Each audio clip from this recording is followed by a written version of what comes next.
Assalamualaikum warahmatullahi wabarakatuh. Salam sejahtera Anda semua. Pada pertemuan kali ini kita akan membahas materi mengenai merkantilisme. Kita langsung masuk yuk ke pembahasannya. Dalam pembahasan mengenai merkantilisme ini akan dibahas mengenai 5 hal. Yang pertama adalah definisinya, kemudian ada latar belakangnya, kemudian ciri-cirinya, tokoh-tokohnya, dan yang terakhir adalah dampak dari merkantilisme. Kita masuk ke pembahasan yang pertama. Merkantilisme secara etimologi berasal dari bahasa Inggris, yaitu dari kata merchant yang artinya dagang. Walaupun secara etimologi asal katanya adalah dagang, tetapi dalam praktiknya nanti ternyata bukan hanya usaha dagang yang dilakukan dalam merkantilisme ini. Salah satunya adalah ternyata merkantilisme juga menghasilkan apa yang disebut dengan kolonialisme dan imperialisme. Nanti akan kita bahas lebih lanjut. Merkantilisme ditandai dengan adanya campur tangan pemerintah secara ketat dan menyeluruh dalam kehidupan perekonomian. Di dalam sistem merkantilisme, negara adalah aktor utama yang memiliki peran yang sangat sentral. Jadi berbeda dengan paham liberalisme di mana inisiatif swasta yang sangat dominan. Di dalam sistem merkantilisme ini negaralah aktor utamanya dan inisiatif swasta sangat terbatas. Tujuan dari merkantilisme adalah memupuk kekayaan logam mulia dan perak sebanyak-banyaknya. Dahulu kepemilikan logam mulia menjadi standar kekayaan sebuah negara. Jadi pada periode abad ke-16 hingga abad ke-18 di Eropa, standar kekayaan suatu negara adalah kepemilikan atas logam mulia. Jadi semakin banyak suatu negara memiliki logam mulia, maka dia akan menjadi dianggap negara yang semakin kaya. Maka mereka berlomba-lombalah untuk mengumpulkan logam mulia. Kata kunci mengenai materi kita kali ini adalah proteksi dan campur tangan negara dalam perekonomian.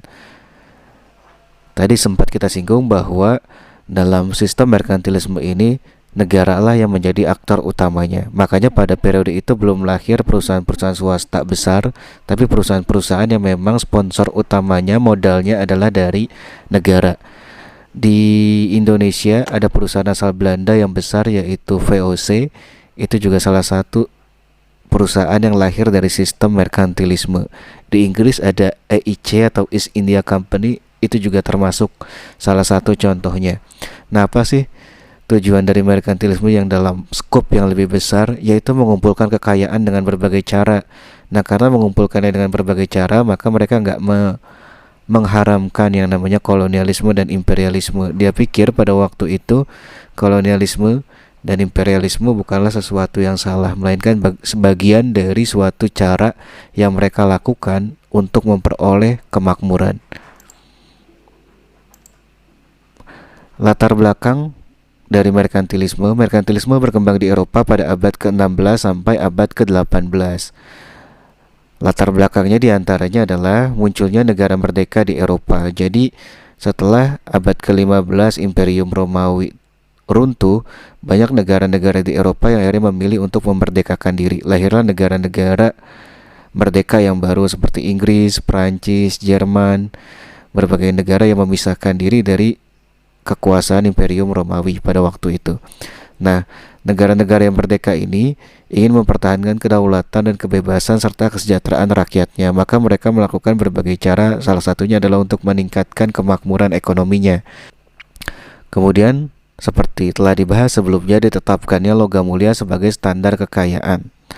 Selanjutnya dibukanya jalur perdagangan. Kalian sudah tahu bahwa di abad ke-15 itu Columbus sudah berhasil menemukan benua Amerika. Kemudian Cornelis de Houtman juga sudah sampai ke Nusantara. Sudah banyak jalur perdagangan yang ditemukan oleh pedagang-pedagang, juga para pelaut-pelaut dari Eropa. Itu yang mendukung juga sistem merkantilisme. Dan terakhir, latar belakangnya didukung oleh munculnya pemikir-pemikir yang mengembangkan gagasan merkantilisme. Nanti ada 3 pemikir yang akan kita bahas. Pemikirannya diantaranya adalah Jean Baptiste Colbert, kemudian Jean Bodin, dan Thomas More.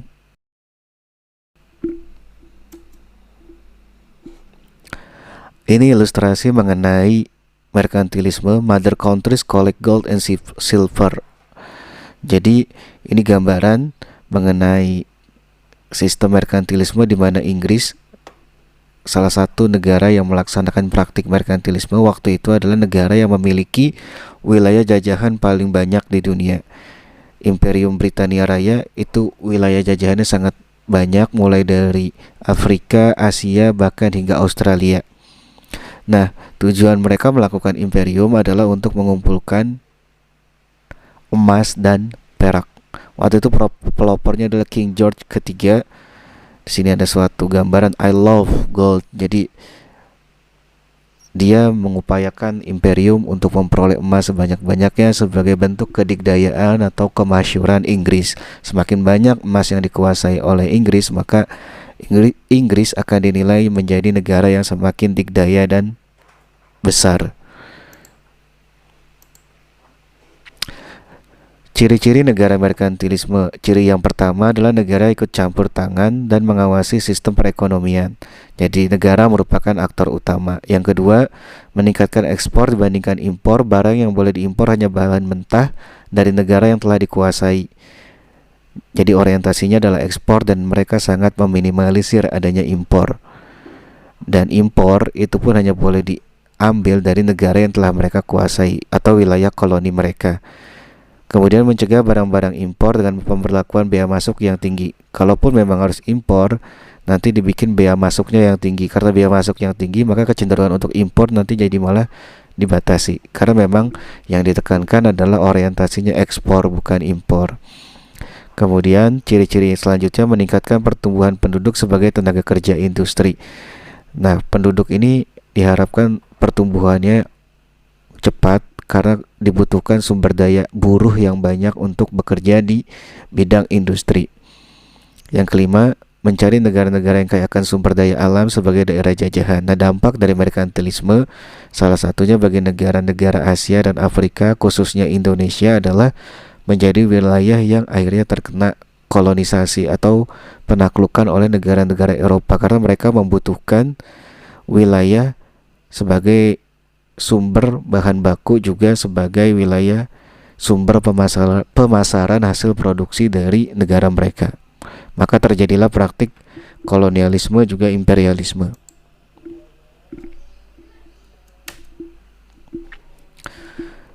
Ilustrasi dari sistem merkantilisme adalah mereka mencoba untuk mencari wilayah koloni sebanyak-banyaknya agar memiliki pasokan bahan mentah yang banyak.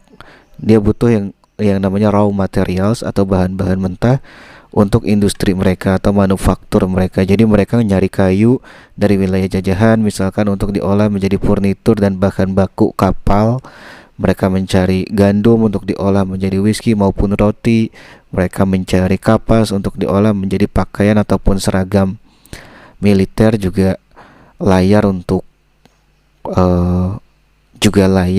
kapal mereka. Kalau di Indonesia itu bahan baku yang banyak dimiliki Indonesia adalah karet yang nanti diolah oleh pabrik-pabrik manufaktur di Eropa untuk keperluan. Kalau di Indonesia sumber daya yang dimiliki Indonesia yang cukup banyak itu adalah karet. Nanti karet itu akan diolah oleh pabrik-pabrik manufaktur di Eropa untuk industri mereka. Banyak, salah satunya adalah misalkan seperti ban dan lain-lain. Ilustrasi selanjutnya di sini merkantilisme ini mengharapkan bahwa koloni itu akan menjadi pembeli dan supplier utama. Koloni ini nggak boleh menjual hasil buminya, sumber daya alamnya kepada negara lain selain wilayah mother country atau negara yang menjajah wilayah tersebut. Misalkan Inggris salah satu contoh yang mempraktikannya ketika menjajah India. Inggris itu nggak membolehkan India untuk mengekspor sumber daya alamnya ke negara lain di Asia Tenggara, entah itu di Asia Timur atau di Asia Selatan. Tidak diperkenankan, boleh hanya mengekspor itu adalah ke negara Inggris. Dan Inggris pun melakukan pemaksaan agar orang-orang India itu membeli hasil produksi dari Inggris. Jadi sudah diwajibkan menyerahkan hasil sumber daya alamnya hanya kepada Inggris dan diwajibkan juga untuk membeli hasil produksi dari Inggris. Inilah yang disebut dengan sistem merkantilisme. Makanya nanti dampaknya sangat merugikan bagi masyarakat koloni seperti India dan juga Indonesia. Kemudian ilustrasi selanjutnya, tujuan utama dari merkantilisme adalah pengumpulan gold dan silver, emas dan perak sebanyak-banyaknya.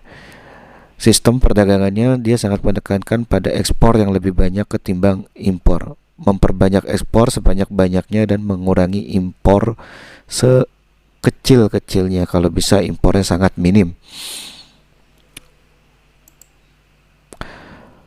Tokoh-tokoh dari merkantilisme yang pertama ada Thomas Moon. Thomas Moon adalah saudagar kaya dari Inggris. Dia menulis buku England Treasure by Foreign Trade.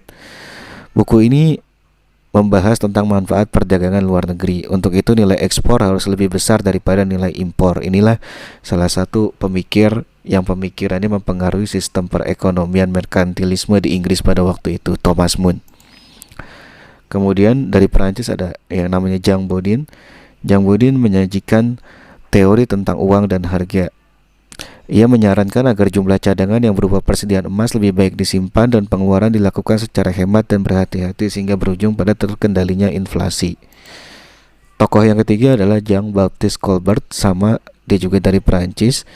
Kalau tadi kedua tokoh sebelumnya adalah para ilmuwan, Colbert adalah praktisi langsung. Dia merupakan menteri utama di bidang ekonomi dan keuangan Perancis pada masa pemerintahan Raja Louis ke-16.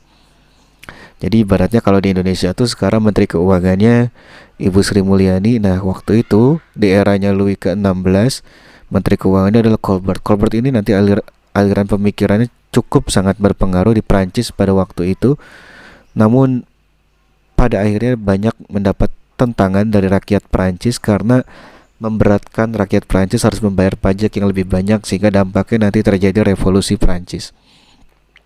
Nah, Colbert menjamin monopoli kepada perusahaan-perusahaan untuk mendorong munculnya perusahaan-perusahaan baru, khususnya yang bergerak dalam perdagangan antar negara. Jadi, ketiganya ini pemikirannya mirip karena memang tokoh yang serupa penganut merkantilisme, yaitu menekankan adanya ekspor agar negara memperoleh pemasukan yang lebih banyak dan mencoba untuk melakukan penghematan sebesar-besarnya.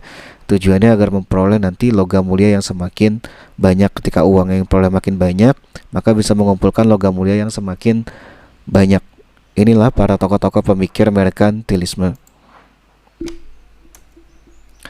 Nah, negara-negara yang menganut sistem merkantilisme yang pertama ada Inggris. Inggris melakukan merkantilisme dimulai pada pemerintahan Henry ke-7 dengan cara meningkatkan industri nasional dan menaikkan pajak untuk memajukan pelayaran nasional. Dalam bidang pelayaran, Inggris memiliki pelaut-pelaut ulung seperti Francis Drake dan Walter Raleigh. Suatu kebijakan merkantilisme yang penting sekali artinya bagi armada Inggris adalah dengan dikeluarkannya Act of Navigation oleh Perdana Menteri Oliver Cromwell. Peraturan tersebut menetapkan barang-barang dari daerah jajahan hanya boleh diangkut oleh kapal-kapal Inggris. Barang-barang Eropa untuk Inggris hanya boleh diangkut oleh kapal-kapal Inggris atau kapal-kapal dari negara tersebut. Pelayaran pantai hanya diperbolehkan untuk kapal-kapal Inggris. Nah, salah satu wilayah koloni Inggris waktu itu adalah wilayah Amerika Serikat. Persoalan mengenai pelarangan impor wilayah Amerika Serikat dari negara lain di luar Inggris mengakibatkan nanti Amerika Serikat akhirnya memilih untuk memerdekakan diri mereka. Maka lahirlah negara Amerika Serikat. Salah satu peristiwa yang terkenal adalah peristiwa The Boston Tea Party. Nanti kita akan bahas pada pertemuan selanjutnya mengenai revolusi-revolusi di dunia secara lebih spesifik. Negara selanjutnya menganut sistem merkantilisme adalah Prancis. Dimulai pada masa pemerintahan Louis ke-11, puncak kejayaan merkantilisme Prancis dipimpin oleh Menteri Keuangan Jean-Baptiste Colbert yang tadi. Di masa Louis ke-16, merkantilisme di Prancis dikenal dengan sebutan Colbertisme. Karena pemikiran Colbert yang terkenal, maka istilahnya disebut dengan Colbertisme, memakai istilah dari nama pencetusnya. Langkah-langkah yang dilakukan Prancis atau Colbert dalam membangun merkantilisme Prancis, politik perdagangan melindungi produksi dalam negeri, diberi keringanan pajak untuk ekspor, politik perindustrian memperbanyak industri dalam negeri, dan industri kecil diberikan bantuan. Negara penganut sistem ekonomi merkantilisme selanjutnya adalah Belanda, dilaksanakan dengan memberikan hak monopoli perdagangan yaitu wilayah timur Tanjung Harapan kepada VOC pada tahun 1602.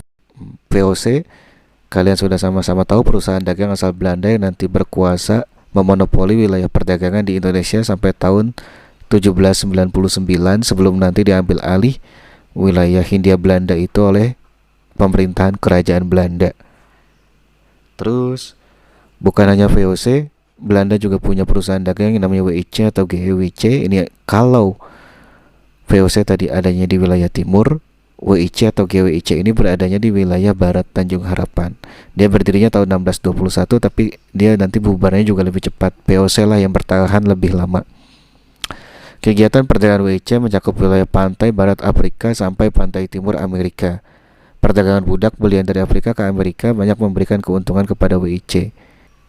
Jadi komoditas perdagangannya pada waktu itu bukan hanya komoditas sumber daya alam, entah itu mineral, entah itu hasil bumi, hasil perkebunan, atau hasil pertanian, tetapi juga ternyata meliputi perdagangan budak. Jadi suatu sistem yang cukup banyak menyengsarakan masyarakat.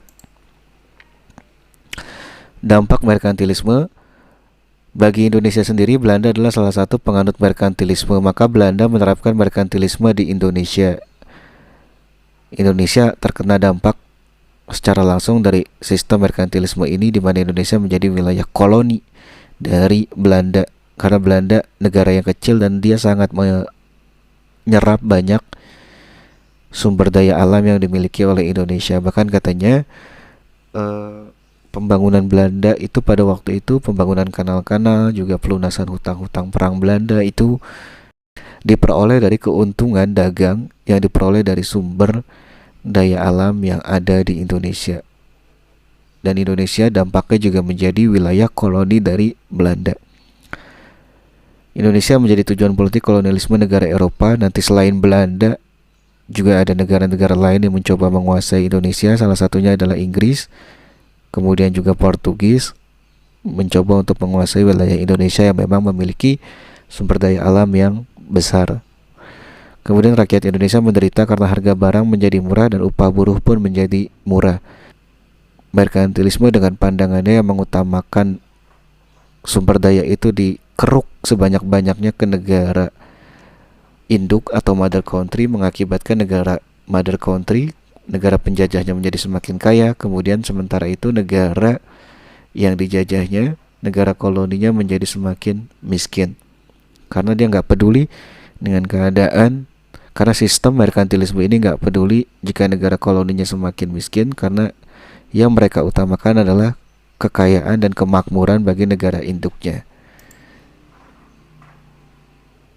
Merkantilisme sebagai suatu sistem ekonomi nanti akhirnya berakhir ketika abad ke-18, terutama dengan keluarnya buku hasil pemikiran dari Adam Smith yang berjudul The Wealth of Nation. Adam Smith ini nanti dikenal sebagai bapak ekonomi liberal, di mana pemikirannya nanti bertentangan dengan sistem merkantilisme yang mengedepankan campur tangan negara. Sistem ekonomi Adam Smith adalah sistem liberal di mana inisiatif swasta itu lebih ditekankan, di mana swasta diberi kebebasan yang lebih besar dalam sistem perekonomian, sehingga melahirkan nanti perusahaan-perusahaan swasta besar dan nanti melahirkan revolusi industri yang sampai sekarang sistem liberalisme ini masih tetap bertahan.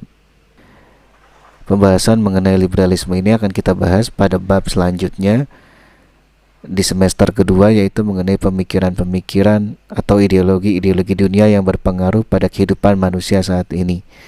Sekarang kita hanya singgung sekilas saja. Kurang lebih ini materi kita pada pertemuan kali ini mengenai merkantilisme. Terima kasih. Assalamualaikum warahmatullahi wabarakatuh.